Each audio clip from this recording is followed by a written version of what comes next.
There's a question here which I'm sure is echoed by many people. This came through on the Unbelievable YouTube. And the question is, why did God send COVID? Does he enjoy watching people suffer? Well, I don't think that God enjoys people suffering. I can't think of any reason in the Bible to say that.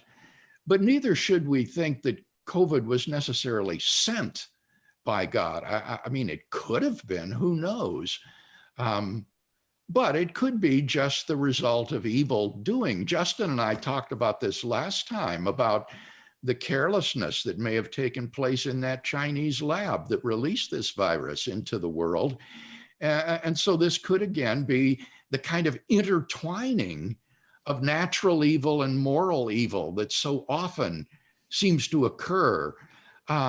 And so we shouldn't necessarily think that this is something sent by God, but certainly we should say that it's something he permitted to happen, because he could have stopped it if he wanted to, but he permitted it to occur.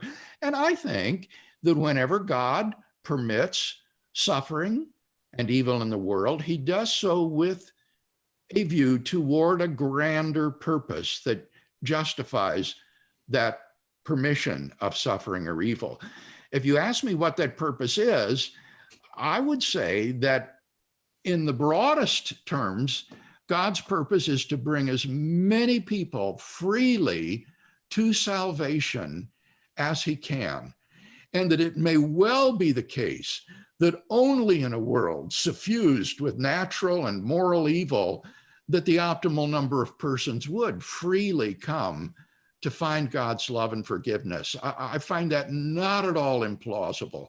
When you look at the places in the world today where Christianity is growing at its most rapid rates, it will be in countries that have experienced terrible natural and moral evil, such as Ethiopia, China, Indonesia, El Salvador, and other places, whereas in the indulgent nations of Western Europe and North America, the growth rates are pretty much flat.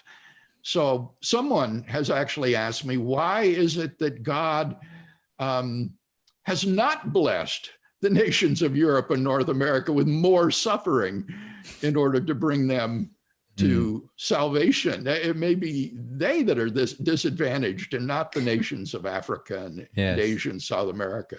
As C.S. Lewis famously said, pain is often God's megaphone to rouse a deaf world. And I've always found that illustration you use, Bill, very helpful, of the fact that... I think that is just sociologically demonstrable. As I say, when you look at those countries in the world where the most people are becoming Christians and the church is growing most rapidly, I think it just gives empirical evidence to Lewis's suggestion.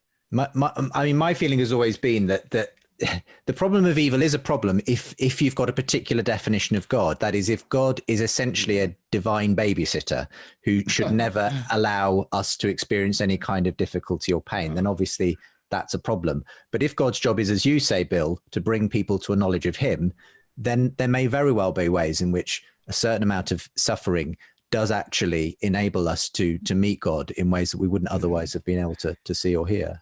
And I would want to add one other point that the philosopher Daniel Howard Snyder makes effectively, and that is that the problem of evil is only a problem for someone who doesn't have any good arguments for the existence of God. But Howard Snyder points out, if you've got good reasons to believe that God exists, then the problem of evil is not a problem.